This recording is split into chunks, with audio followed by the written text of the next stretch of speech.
Quando nós falamos sobre as feridas que carregamos ao longo da nossa história, quando nós falamos de coisas que nos deixam mal, que nos abatem, afinal de contas, essa reunião ela é uma experiência,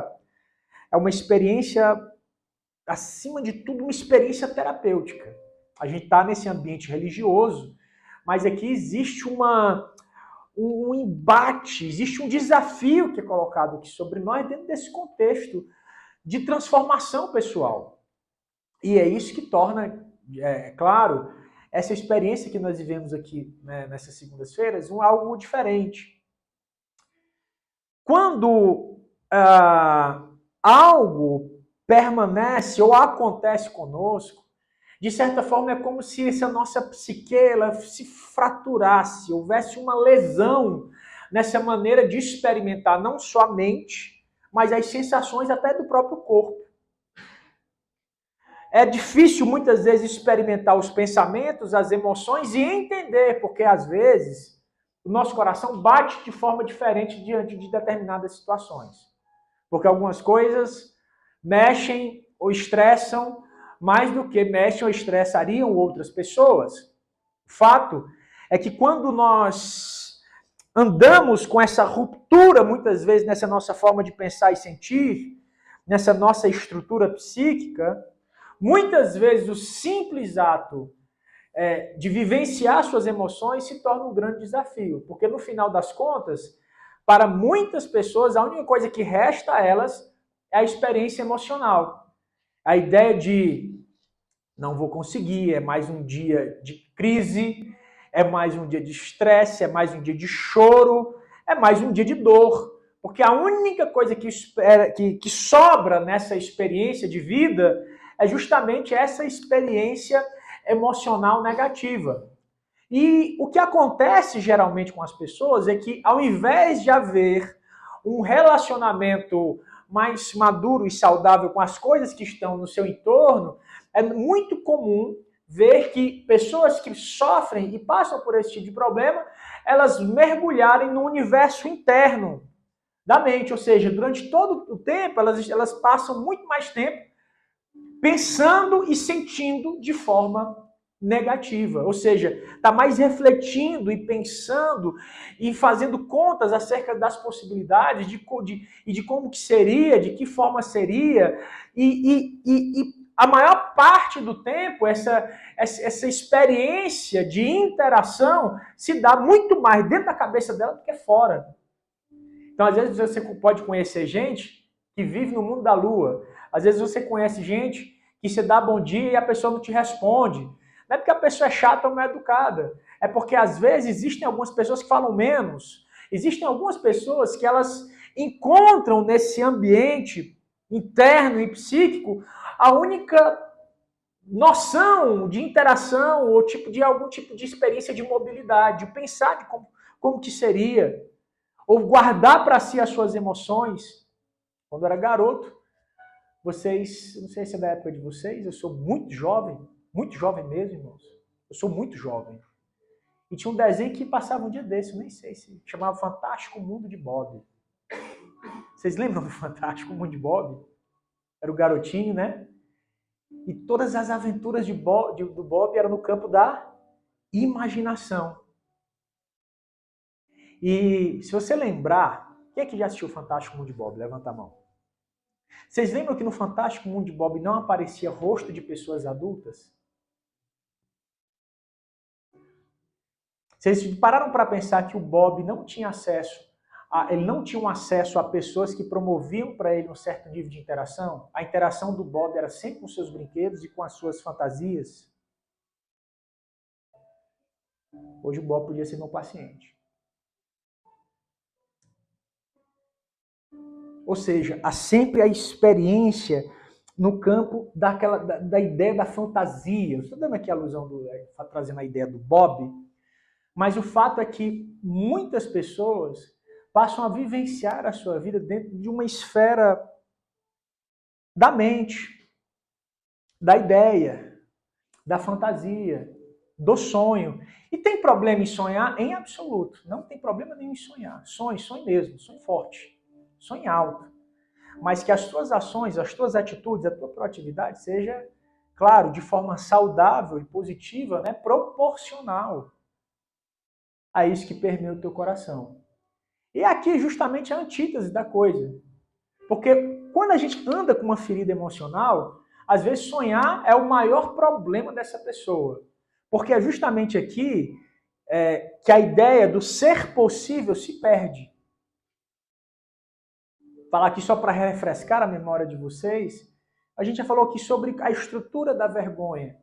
A estrutura da vergonha é quando o hemisfério direito ele tem dificuldades, que é o hemisfério emocional, o hemisfério que tem uma linguagem emocional, é o que sonha, que tem e vive a experiência emocional. E o esquerdo, ele é o racional, é o lógico, é o que formula frases, é o que faz as contas, é o que planeja. E quando essa estrutura de vergonha ela é encapsulada na vida de alguém, essa comunicação entre esses dois lados ela fica muito difícil dentro desse contexto. Pensar e sentir passa então a ser um grande desafio. Preste muita atenção. Quando alguém anda ou experimenta uma experiência traumática ou vive com essa demanda de estresse que sobrepõe as suas habilidades, quando as suas dores elas são capazes de gritar mais alto do que os meus mecanismos de enfrentamento, existe um fenômeno aqui muito interessante. A forma como alguém pensa e a forma como alguém sente. Porque aqui o grande ponto, quando a gente falou de vergonha, nós estamos falando de um sentimento de inadequação, uma ideia de invalidação pessoal, um vazio existencial. Nós estamos falando de uma ideia, como eu já falei aqui em outras ocasiões, essa questão de pensar e sentir, eu já vou voltar lá, mas eu queria falar isso aqui antes da gente prosseguir.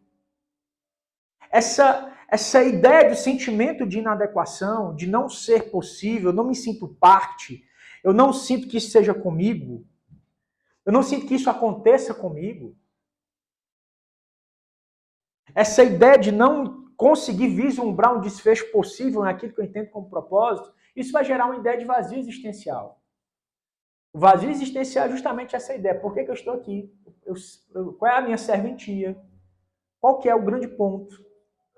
Se existe algum significado, ou existe alguma coisa que se comunica com a minha permanência aqui? Por que eu estou aqui? Enfim, todos esses questionamentos. E por fim, irmãos, é justamente essa busca que se tem em condições como essa, de vazio existencial, que alguém vai buscar para resolver esse problema de vazio existencial, é viver a experiência de intensidade emocional. Se você estiver anotando, anote isso aí que é muito importante. Quando você experimenta uma ideia de vazio existencial, a única forma de encontrar um momento de valer a pena alguma coisa é vivenciando uma experiência de intensidade emocional. E como que alguém procura uma experiência de intensidade emocional? Então, basicamente aqui a gente tem dois, vamos chamar assim,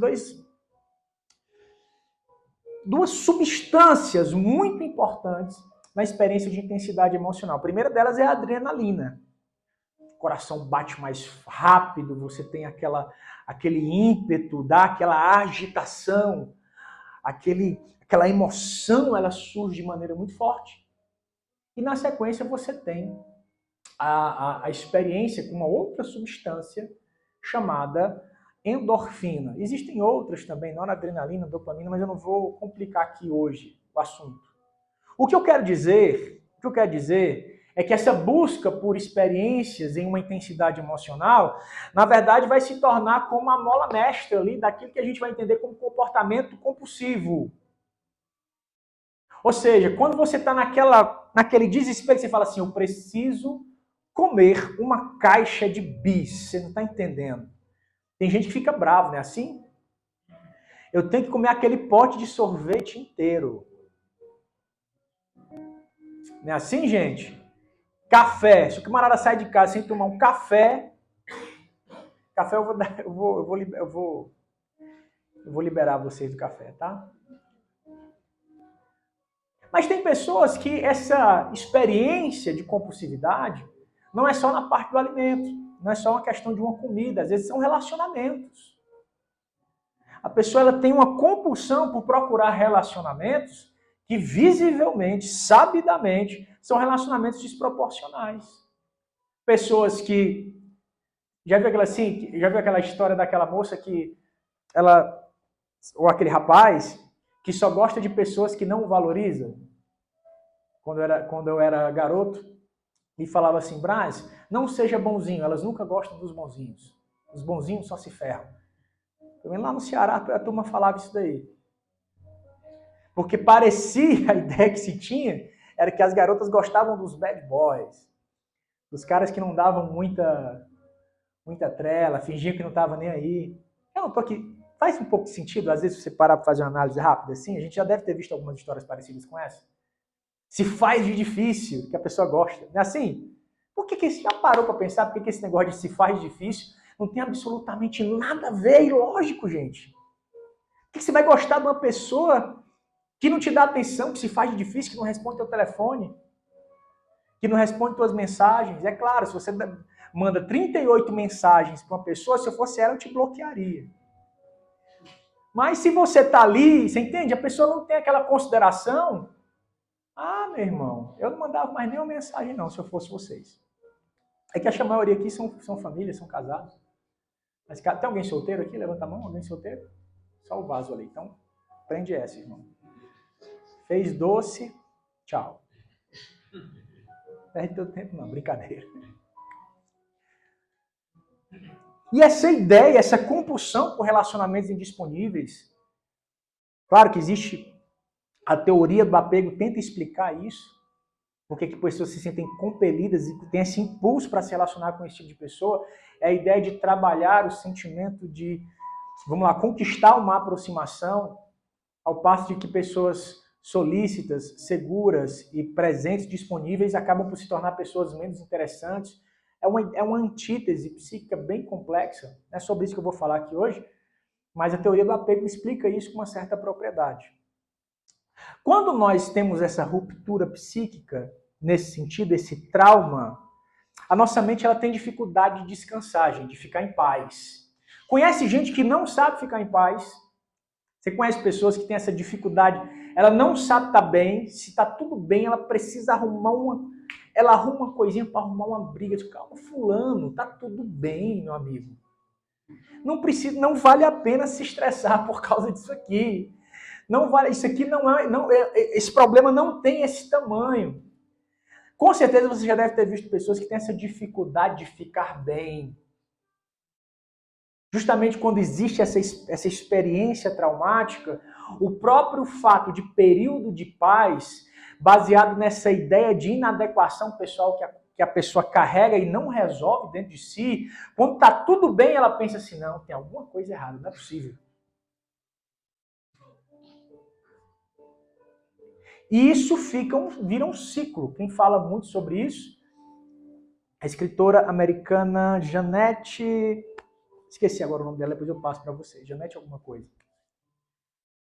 Existe esse ciclo de repetição, onde a pessoa acha que está tudo bem e ali daqui a pouco ela se manifesta os sintomas então relacionados a essa ferida psíquica, os comportamentos compulsivos, uma ideia de pré-recaída, depois você vai ver aí um sentimento negativo voltado para si, uma raiva de si, por que eu fiz isso, por que eu comi aquela caixa de chocolate, por que eu fiz aquilo, por que eu saí, sabe? E depois uma tentativa de atuar de uma forma que tente resolver esse dilema, resolver esse conflito. E aí, novamente, volta-se um período de paz e assim as coisas vão... Esse ciclo vai acontecendo na vida das pessoas que ainda não resolveram esse grande dilema do não desenvolvimento, esse bloqueio nesse processo de desenvolvimento. Isso é um desafio para todos nós. Isso é um desafio para todas as pessoas que em algum momento da sua vida sofreram algum tipo de trauma, sofreram algum tipo de ferida emocional, passaram por situações cujas essas situações deixaram sequelas ao longo da sua vida. Está complicado, gente? É porque eu sei que o assunto é um pouco denso, mas eu vou chegar onde eu quero... A conclusão que eu quero chegar aqui para vocês, que vocês precisam entender. O que eu quero dizer, essa dificuldade de ficar em paz, tem gente que não consegue viver em paz, é porque a mente não descansa. Diga comigo, a minha mente precisa descansar. Se você não tiver um dia onde você desligue o seu celular, se você não tiver um dia onde você não vai responder aquelas mensagens, se você não tiver um dia onde a sua mente ela precisa estar livre dessas preocupações, é muito difícil encontrar recursos para que você possa ter algum tipo de gerenciamento sobre aquilo que se pensa e aquilo que se sente. Irmãos, vão ter momentos, tem dias da minha semana que eu não atendo o celular. Estou em surto, do paciente surtou. Ok, existe um pronto-socorro que vai te atender. Não tem como eu te internar dentro da minha casa. Não tem como eu te pegar e botar lá no... Você entende, gente? Porque existem coisas que você não vai conseguir resolver. Claro, você está lá, alguém te ligou e falou assim, ô Alfredo, a empresa está tocando, pegou fogo na empresa. Aí você corre, né? Acabou as férias. Uma coisa realmente muito grave, uma coisa muito... Nesse sentido, você tem as suas exceções. Mas, de regra, está falando aqui de uma... Não estou falando de exceções, eu estou falando de uma regra geral. Você precisa ter um dia onde a sua mente descansa. Qual o teu dia que a tua mente descansa? Já parou para pensar? Que dia que você para, que você desliga, que você fica um dia sem ver o WhatsApp, Instagram? Esse dia existe?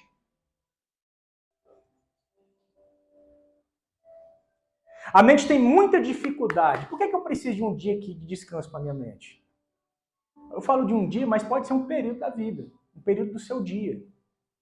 Eu vou responder até tal hora, depois de tal hora eu não respondo mais. Que seria o ideal.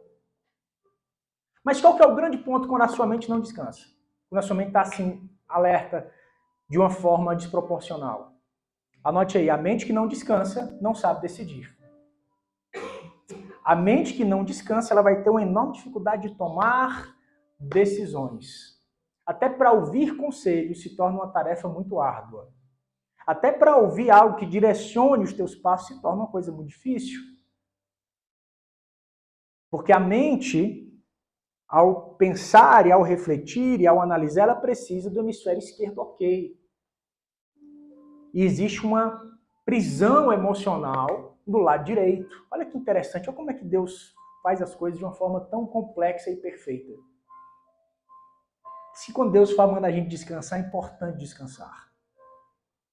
Por isso que quando Deus fala para você ter um momento de descanso, é importante que você tenha um momento de descanso. Assim como um princípio. A gente está falando aqui, eu sei que existem cristãos que guardam o sábado, tenho amigos queridos que guardam o sábado, tenho todo respeito por isso, ok? Mas eu estou falando só da questão doutrinária da coisa, mas estou falando como princípio. Tem um dia que você fala que esse aqui é o dia do meu descanso, eu me dou isso para mim, eu tenho esse direito de descansar a minha mente. E aqui o grande ponto é que se a minha mente não descansa, eu não consigo tomar decisões. E se eu não consigo tomar decisões, eu não tenho os elementos necessários para vivenciar uma cura. Diga comigo, a minha cura depende da minha capacidade de decidir. Porque essa experiência do trauma desconecta as áreas do cérebro responsável pela tomada de decisão. O gatilho despluga uma área chamada córtex pré-frontal. Isso é fantástico.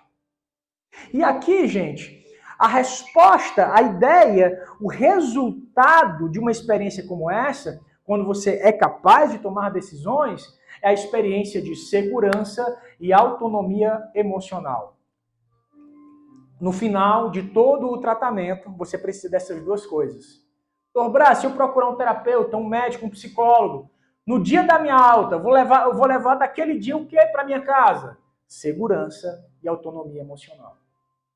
Sentir-se seguro em ser você, sentir-se seguro com a sua história, sentir-se seguro com o seu desenvolvimento e, ao mesmo tempo, sentir-se capaz de ser esse agente de desenvolvimento pessoal. Segurança e autonomia emocional. Vocês estão entendendo? Então, tá claro isso para vocês, gente? E aqui o grande ponto que eu quero falar com vocês hoje é que quando você está vivendo uma experiência e aquilo começa a te aquilo começa a te oprimir, te sobrecarregar. Você olha para aquilo e fala assim, gente, é uma atividade como... Conheço muitas pessoas que fazem essa atividade. Eu já tive muitas pacientes que eram professoras de escolas estaduais, municipais, escolas públicas. E elas falavam, puxa, eu tenho crises, eu me sinto mal, eu começo a ter em alguns pontos específicos da minha atividade ali, aquilo tem me sobrecarregado. Eu vejo outras pessoas fazendo e elas não se sentem assim. Policiais, pessoas que trabalham em transporte público, pessoal que trabalha, por exemplo, com telemarketing, estão entre digamos, as profissões que mais estressam no Brasil. E a gente olha esses elementos, muitas vezes alguma dessas pessoas olha e fala assim, puxa, fulano de tal faz isso tão bem, fulano de tal passa por aquela situação tão bem, aquela pessoa enfrenta essa situação, e é normal, é o cotidiano, acorda e fala e faz, e tem isso e tem aquilo. Só que o que acontece que eu fico tão fragilizado, apesar de reconhecer de forma racional e lúcida a normalidade daquele fenômeno? Por que eu penso de uma forma coerente acerca de determinada experiência, mas eu não me sinto de forma coerente acerca de determinada experiência? É que o nosso cérebro ele não pensa e sente necessariamente da mesma forma. Você pode ter uma opinião coesa, racional, você pode ter uma opinião lógica acerca de determinada coisa, determinado assunto, mas ao mesmo tempo a sua percepção emocional daquela experiência pode ser algo terrível. Eu posso passar na rua, você me cumprimentar e eu não perceber que é você e passar direto. E alguma pessoa falar, tudo bem. Como eu posso passar na rua, você me cumprimentar, eu não falar com você e aquilo ali acabar o seu dia, você se sentir mal com aquilo. Puxa, não falou comigo. Por que será? Se fosse o fulano de tal, ele falaria. É assim que a gente pensa às vezes? Não, mas às vezes eu sei, ele estava corrido, ele não prestou atenção, estava mexendo no celular. Você pensa de forma lógica, mas a sua percepção da experiência nem sempre é compatível. Quem lembra que quando a gente começou essa série de trauma, a gente falou sobre Ana? Ana, esposa de Eucana. Tem um momento que ele chega para ele e fala assim, olha, tá tudo bem, eu sou melhor para você. Eu não sou melhor que 10 filhos, você não queria tanto filho, eu sou melhor que 10, eu faço tudo por você. Mas a percepção, ele tinha razão nisso? Tinha, a Bíblia diz que ele dava uma oferta dobrada pela vida dela. Ele fazia realmente de tudo, ele dobrou os seus esforços por esse relacionamento. Mas ela não tinha essa percepção dessa experiência familiar. Ela sabia disso, ela estava lá, ela via isso, mas não chegava nela dessa forma. Vocês estão entendendo, gente?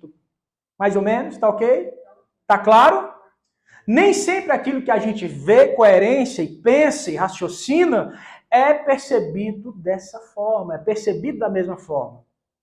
O cérebro pode perceber e pensar a mesma coisa de formas diferentes. E qual que é o grande ponto? Onde eu estou querendo chegar hoje aqui com vocês? O grande ponto é o seguinte: essa experiência da cura das nossas emoções é justamente quando nós unimos de forma positiva o nosso pensamento e a nossa percepção acerca do desfecho daquela experiência. O grande ponto aqui é quando eu penso, quando alguém me trata de alguma forma, quando alguma coisa acontece fora desse meu eixo de segurança e autonomia emocional, como que eu faço para ter uma experiência acerca daquilo sem permitir que aquilo gere sobre mim hostilidade? Sem permitir que aquilo me deprima, sem permitir que aquilo me deixe ansioso, sem permitir que aquilo me deixe inseguro, sem permitir que aquilo jogue a minha autoestima lá para baixo.